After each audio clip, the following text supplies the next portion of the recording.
Welcome back to the Blue Review. On today's episode, I'm going to be giving you my non-spoiler and spoiler review of the drama.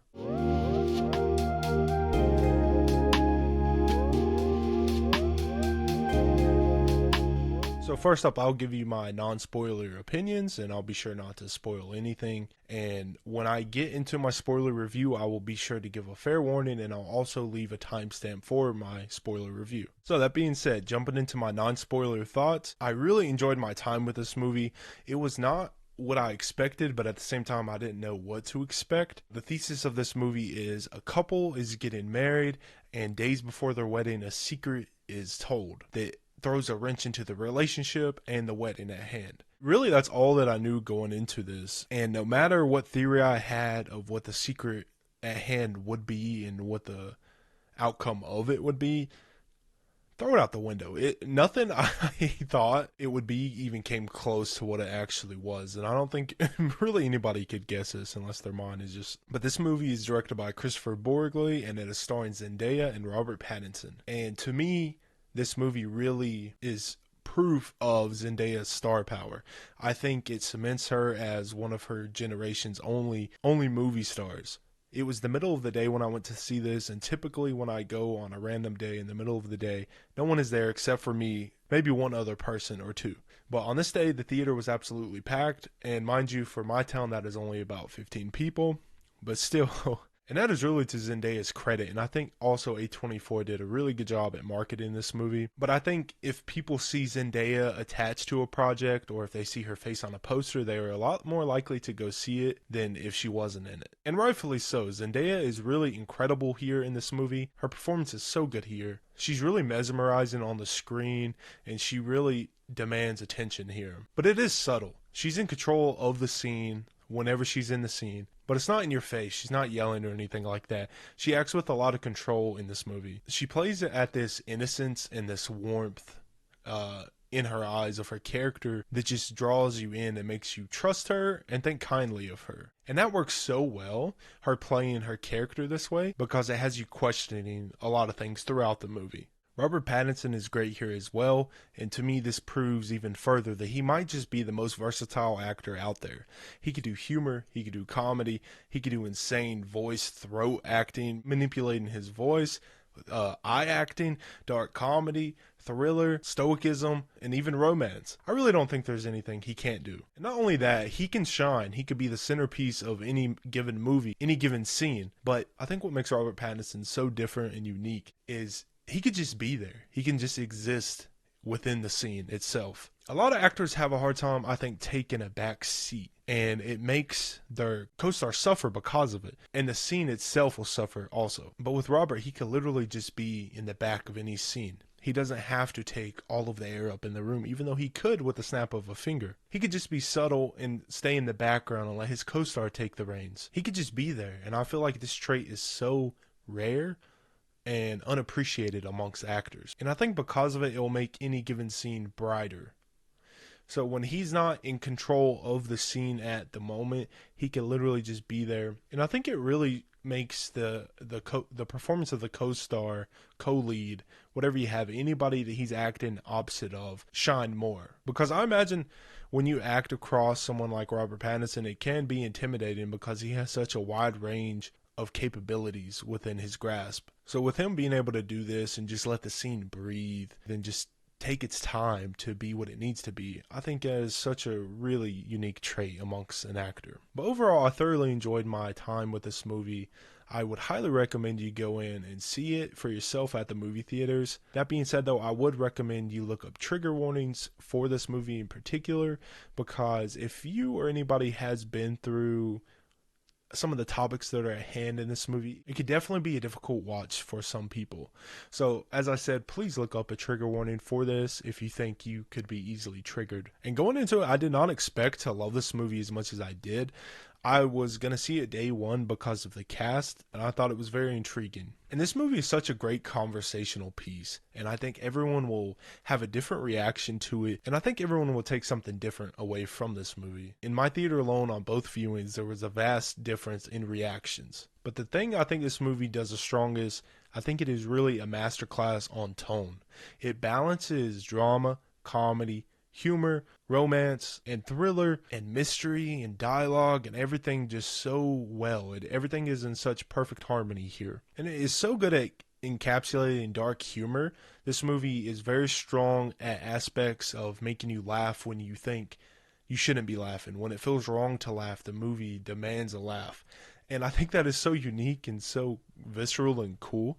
Like, you're like, I'm really not supposed to be enjoying this scene. I'm not supposed to laugh at this. It's a serious moment. But the setup was so flawless. Not only that, but the movie looks absolutely beautiful with the filming and the color grading. Everything is just A1 here for me. So check it out for yourself. And that will wrap up my general thoughts and non-spoiler review. So if I was you, I would go watch it, come back, and then watch my spoiler review if you would like. So all that being said, I'm going to jump into my spoiler review right now. So as I said, I went to see this movie twice. That is typical for me. If I really like a movie and I feel like I need a rewatch, I will go see it. I'll go see it 2 or 3 times. If I really love it, I'll see it 4 times. But a movie like this, I think it really deserves a rewatch. I got so much more out of this viewing than my first one. It really helped me form my opinions and thoughts on this movie. There are so much little nuances and tiny details here that I missed the first go around. And everything just clicked and made a lot more sense for me upon rewatch. That being said, that is not the only reason that I went to see this a second time. Unfortunately, on my first viewing, I had a rough theatrical experience. This doesn't really happen to me a lot. I hear horror stories online, but it's never really happened to me a whole bunch. Oftentimes, yeah, there could be some disruptive people viewing the movie. That's kind of common nowadays. People talk and it's the new norm, whispering and stuff. But the whole time these girls were sitting in front of me, they were taking pictures, they were talking loudly, they were whispering to each other the whole time. Literally, during halfway through the movie, they pulled out some like facial setter spray type thing, and they were spraying it on each other. I'm like, how rude can you be? Like the whole time when the credits were happening, the opening credits were happening, they were trying to get their best picture for Snapchat possible. And then when it was showing Rob or Zendaya close up, they would whip their phone out again and try to get another picture. Or they would just be taking pictures of themselves to send to their friends like, hey, I'm at the theater. Come on. I don't want to sound old as hell, but please, the before the movie starts, there's like 2 or 3 warnings saying, could you please put your phone away? Could you not talk and be disruptive to others trying to enjoy it? AMC, it literally says your escape starts now. And you're supposed to be as present as possible with these films. That's what filmmaking is for. It's for an escape and to really get lost in the world. And then on that, people at the end of it would hate the movie. And it's like you didn't even give its due diligence. You didn't even try to understand it because you were on your phone the entire time. So how can you possibly say you did not enjoy it or that you did enjoy it? Because you weren't there. You weren't present. All that happened, right? That's not even the worst part. This girl in particular with her friend, she gasped. Okay, she was having reactions. That's what I'm saying. This movie is so cool because everyone's having different reactions, and that is perfectly okay. But I think with this movie, there is going to be a topic of morality and what's right, what's wrong. How much are you willing to accept based on the person that did the wrong? That is perfectly fine. I'm not judging anybody that has a visceral reaction to a movie. That's what makes movie going so fun and having a common space with people that enjoy movies. But this was just disruptive. So the character of Robert Pattinson, Charlie, he kisses another woman, right? You remember that scene? He kisses this woman because he's in disarray, he's in a panic, and he doesn't know what to do, so he's just trying to numb himself, basically. So he kisses this other woman. She literally stands up. She goes... She gasps as loud as possible, and then she goes back and jumps down and goes, oh, hell nah! Like, come on. Okay, whatever. You can have a fun reaction. That's not what got me, because she literally had zero reaction when the character of Zendaya, Emma, confesses and tells the worst thing that she's ever done, which is she almost carried out a plan to become a school shooter. Absolutely zero reaction. The whole time the school shooting aspect came out throughout the movie, she had zero reaction whatsoever. She could not care less. To me, she could not separate that the actors for the characters. She couldn't get over the fact that someone would cheat on Zendaya. Mind you, she was almost a school shooter. That's fine. Have your reaction, but it was just so disruptive and annoying. And what got me the most with her was at the very end of the movie, she said, I hated that. That sucked. She could not believe that was the ending. She said, this movie sucked. I'll maybe give it 2 stars. Whatever. I've said enough. If you're watching this, which I know you're not, there's only like 10 people watching this maybe. Uh, I'm glad you had fun, but I could not focus, so I had to rewatch it again. And I'm happy I did. I was going to see it again regardless, but I loved it. So diving into the big topic at hand. The wedding's about to happen and they're testing catering and wine and food. So the best man and the maid of honor get together with Emma and Charlie, the bride and groom. And they're drinking a lot of wine and they're getting drunk. Then the best man and the maid of honor say, hey, a few days before our wedding, we said the worst thing we have ever done, and then we said we would never talk about it again. And anyways, they bring up the story and they're like, hey, tell us the worst thing that you've ever done. They're hesitant, and Charlie says what he does, and then Emma says what she does. So the whole movie changes. This is what I mean. This is a masterclass in tone and tone shifting.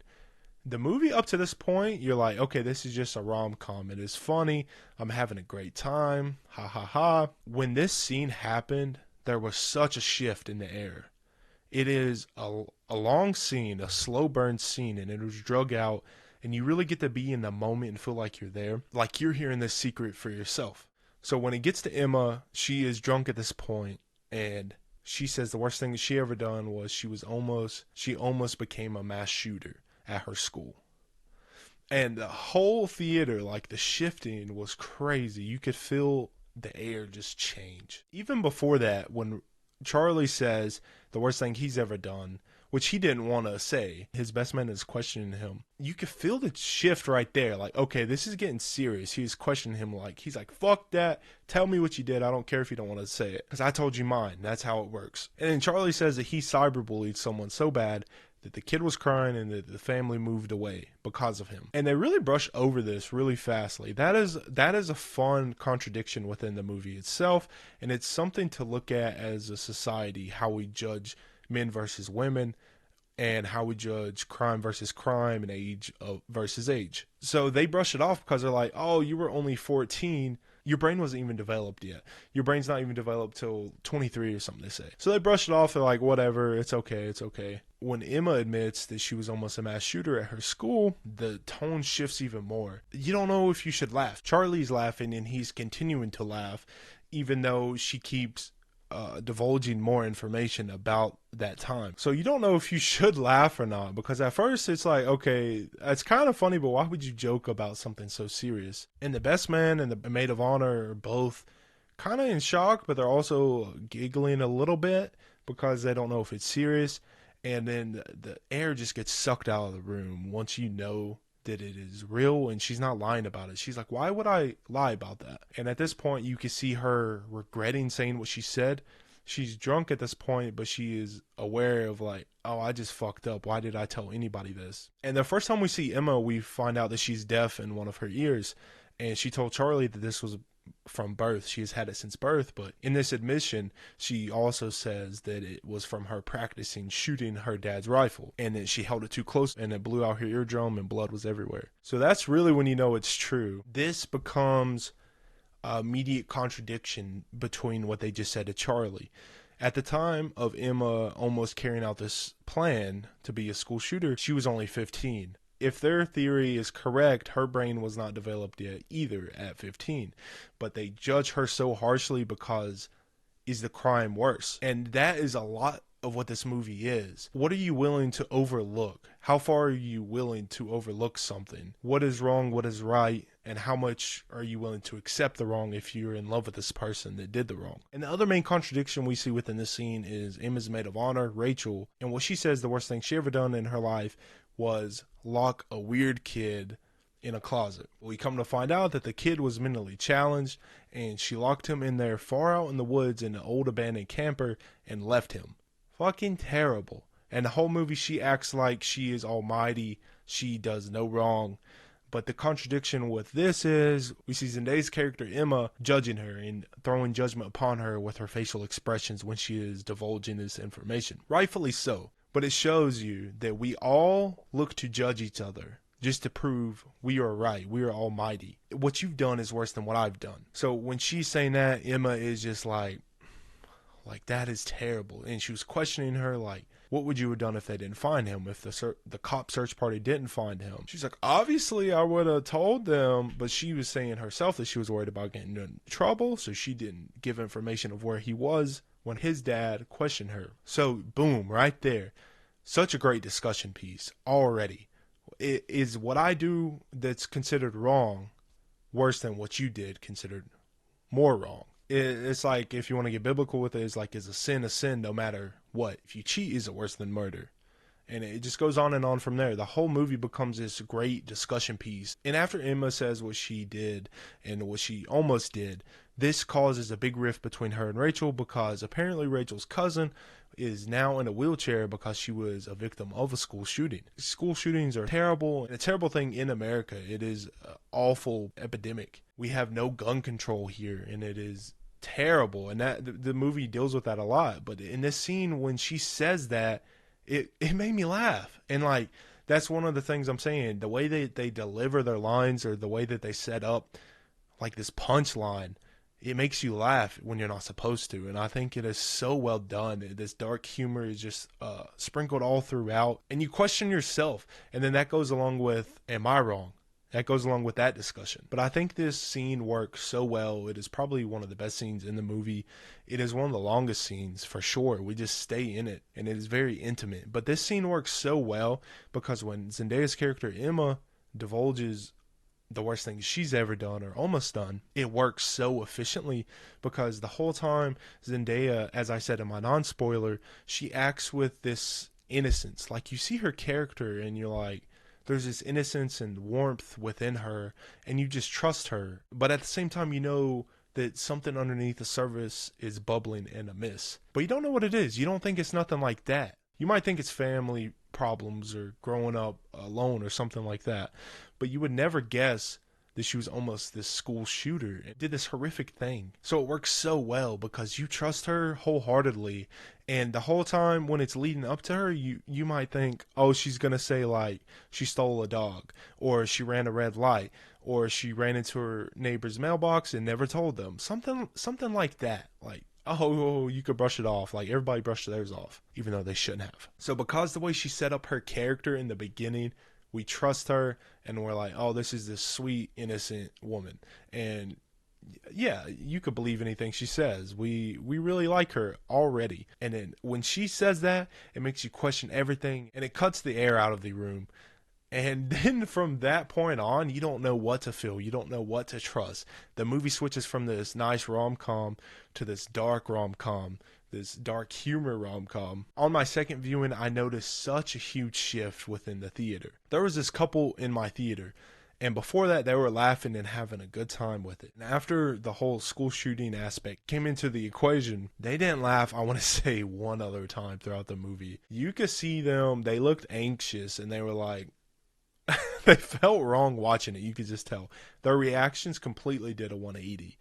From having a great time and laughing together and like, oh, this is a sweet rom-com, to questioning why they're even there in the first place. I think I made it worse because this was my second watch. I knew what to expect, and it was so much funnier upon rewatch.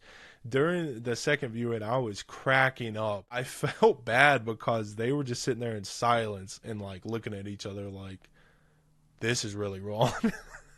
But dude, I was cracking up so often, and this movie is so funny, and it will probably be in contention for one of the funniest of the year. So if you've already seen this movie, I would highly recommend you go into it again. Like, if you've already seen it and you're here for whatever reason to see why you might have loved it or why you might not have clicked with it. On second viewing, I clicked with it a whole lot more, and I would really recommend you go watch it again because, as I said, the humor really worked from this time. I didn't feel bad for laughing this go around, and I understood a lot more to it. The movie overall, like I said, is just such a great discussion piece, and I would love to find someone to just talk about this movie for hours. It is something that you don't find often in movies. Like, yeah, you could take away certain things, but this one is going to be very divisive of what you think is right and wrong. And a greater discussion at hand for the drama is gun violence and gun culture in America. It's really a stigmatism that haunts America. And it brings up a topic: does our own country unknowingly or knowingly so create us and raise us to be violent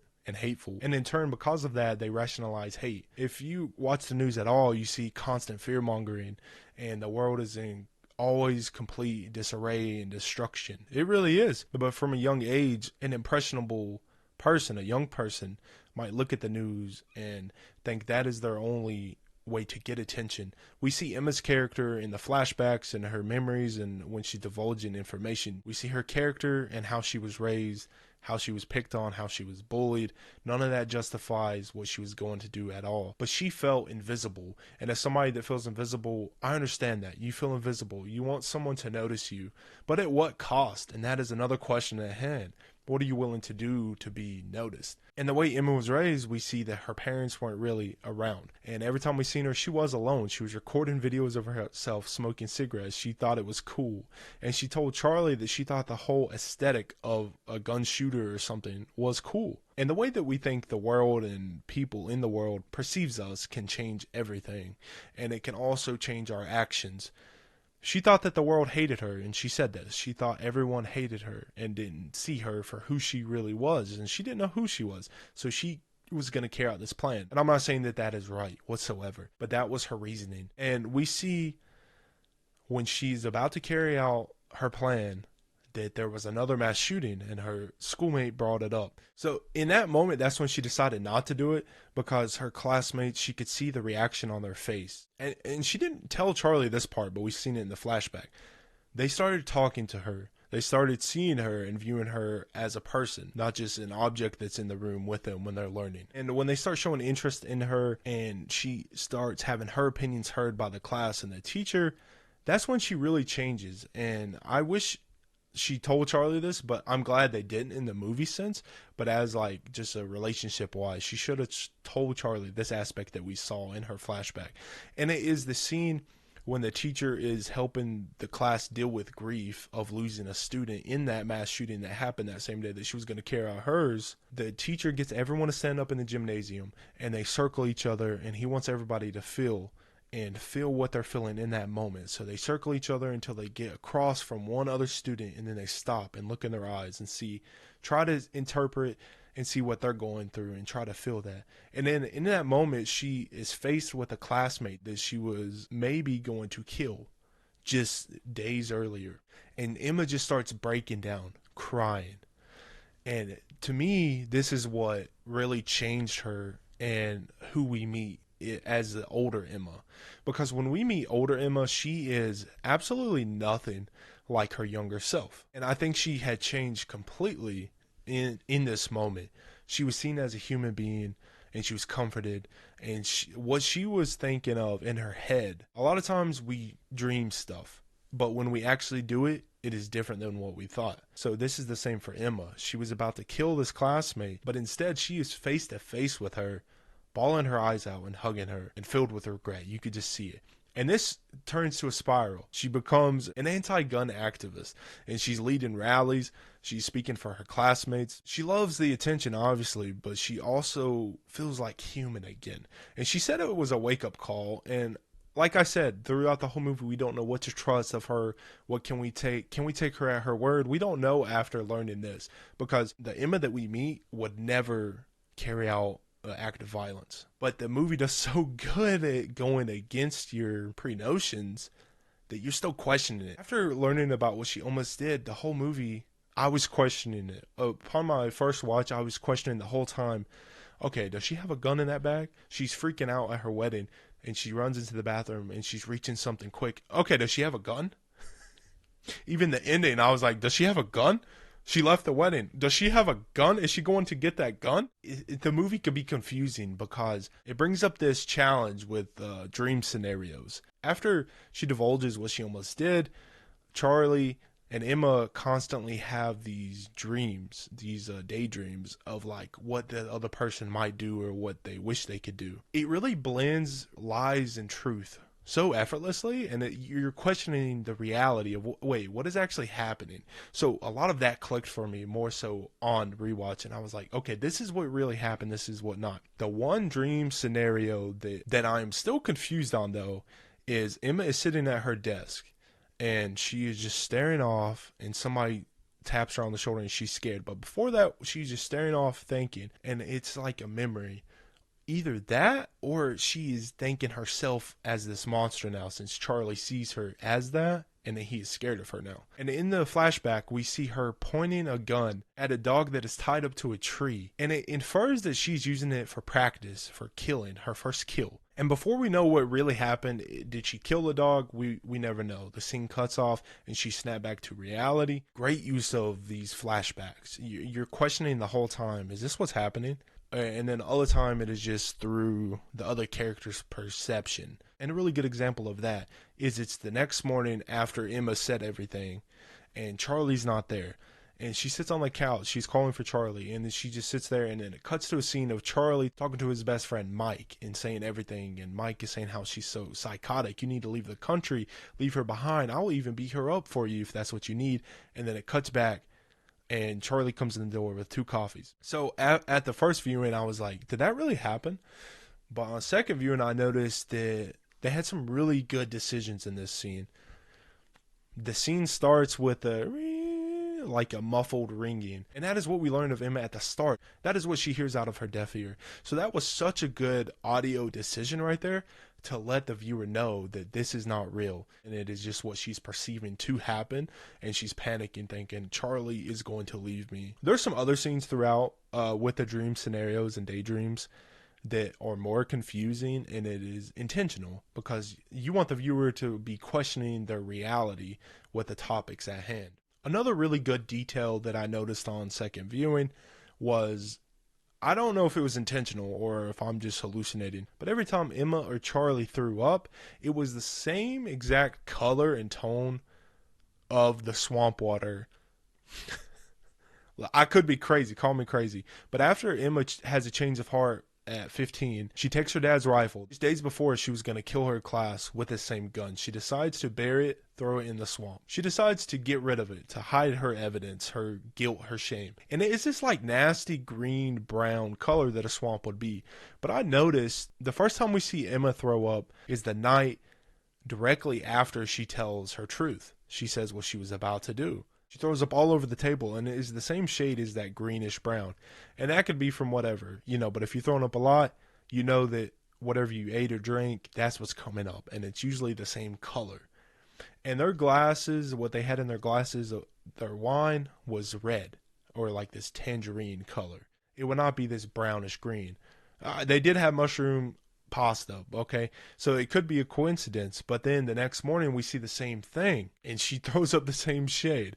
Okay, I know that sounds crazy, but it just clicked with me. I was like, are they trying to say this is her guilt coming back up and it through the swamp, and it's coming out to the light? And then at the very end we see Charlie dancing with himself after the wedding incident, and he throws up all over the place too, and it's because of shame, and that comes back out again, and it is the exact same shade. So call me crazy or a genius, whatever you want to say, but that's just something I picked up on, and it was very eye-catching to me this go around. And after Charlie throws up, I had the same thought that it was shame, because throughout the whole movie we learned Charlie's not perfect either. We see something underneath his surface. He's a little quick to judge. He has some aggression, a little temper underneath, and he can't control his emotions. We see that early on. When they're practicing the choreography for their wedding night with the dance instructor, he gets all flustered and mad at Emma because she's not taking it serious and she's trying to make a joke of it. So he does this a lot throughout, and he could be a little controlling and demanding, because in that same scene, when Emma gets drunk, after she says everything, they go back to their house. He says, "Why are you so drunk? How did you get so drunk?" And the whole time, he's the one that's pouring the wine and refilling her glass so often. But he's blaming her for being drunk. And he does that throughout this movie a lot. He's blaming her, quick to judge. And the only time that he shows a little bit of grace and patience is after he messes up and kisses another woman. I didn't pick up on that at all my first viewing. You have a slow burn. Usually with a slow burn, it builds up to something explosive. So when we finally get to their wedding night, they still go through with their wedding after everything. We expect something crazy. One of the earlier dreams that Charlie had was that Emma shot up the entire wedding and killed everybody. So when you get there, you're expecting some kind of violence or some kind of big explosion, but we never got it. We got a little jump scare with a mic pop from the DJ. Hilarious, by the way. That was really it. It was building up, and we never got that, which was such a good diversion of your expectations. It's like, what the fuck? That's it? Then nothing happened? The biggest thing that happened at the wedding was Emma finds out that Charlie kissed his coworker. Then the coworker's boyfriend headbutts Charlie. The whole scene was hilarious. Charlie is covered in blood. He goes back to their house after the wedding. Emma is gone. She disappears. And he puts on the song that Emma puts on for him when he's feeling bad or he's in a bad mood. And he starts dancing by himself. And this scene right here was one of my favorite from Rob throughout the entire movie. He starts the song and he's laying his head on the table. And he's just like crying. And he makes himself get up. And he starts dancing by himself. But then he feels sad, so he hugs himself. And he's trying to pretend that she's there dancing with him. And then he just looks in agony. This is one of my favorite shots. It's just him, a close pan of his face. You can see all the swelling, the hair in his face, the blood dripping. And he's just nodding his head. But he's crying at the same time. But he looks so angry and distressed. And angry at himself. I think in this moment he realized nobody is perfect and I shouldn't judge. I shouldn't cast a stone if I'm gonna do wrong too. And again, I'm not saying anything that Emma does is right. And I'm not saying anything Charlie does is right. Nobody in this movie is right. But the Emma that he met is not the Emma that when she was 15. You know, people can change. There is a very famous TED Talk on this topic. It's called I Was Almost a School Shooter. That happens a lot. It's like, are you willing to accept this person's change, or do you still want to judge them for what they've done in the past, for them past selves? Yes, we always carry along parts of ourselves from earlier years, but you can grow, you can change. And I know that personally. I've done a lot of it. So will you judge somebody for their faults or just love them for who they are and what that fault made them grow to be? Will you love them because of that? Will you love them for it? And Charlie, I think it finally clicks for him there, and he decides to go to the diner, which Emma suggested earlier that they go to the diner like the actors do after winning an Oscar. He thinks it's so stupid. Again, he's putting her down. He's like, that is so silly. We're not doing that on our wedding night. He's so judgmental, quick to judge. Now we see this elation, this realization in his eyes. Oh, I fucked up too. And it really clicks with him how much he loves Emma. So he goes to the diner that she had recommended that they do on their wedding night. And luckily, Emma comes in after. And it's a nice callback to the start of the movie, because Charlie tries to hit on Emma, but she couldn't hear out of her ear. So she's like, let's try this again. And then they act like they don't know each other, and they do it all again. And they do it a couple times throughout this movie. But it really works at the end. It comes full circle. Emma sits down. They're both about to cry. Charlie's saying, I'm so sorry. And they're both tearing up. And Emma's like, nice to meet you. Are you from around here? And then they just go on like this till the end of the movie and the credits roll. And that is the end.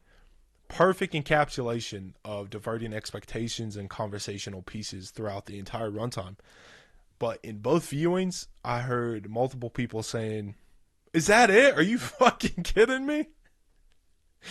There are so many people upset at the ending, and I understand it. A lot of people want clean cut endings, like they want to know exactly what happened. Like I said, I was like, is she gonna shoot him at the end and become the monster he's making her out to be? It lets you leave the movie theater with your own interpretation, and I think that is so good. And I love movies that do that and don't have a clean cut ending. Society nowadays, we want quick results, quick answers immediately. What happened? How did this happen? Everyone's been guilty of that. So it is so refreshing to make your viewers and the audience have to think. This movie really worked on me. I currently rank this movie at a 4.5 to a 5 star. After my second viewing, I was leaning really heavily towards the 5 star because the ending really wrapped up nicely for me this go around. And I think overall everything clicked more. The visual style, the storytelling, the dialogue, the acting performances, just really great. And I hope that we get to see maybe Rob and Zendaya for acting nominations. So we will see. I really love this movie and I enjoyed my time with it thoroughly. Everything really clicked with me. I think the dark comedy, the humor in this is the shining light. It is a drama set piece first, probably, but then they throw in that comedy, that dark humor, and it just takes everything up. It steals the show with its comedy. It is so funny. You laugh when you're not supposed to. Currently, it is my number 2 film of the year, right behind Project Hail Mary, but it could really shift. It could really shift. So thank you for watching. This has been another Blue Review.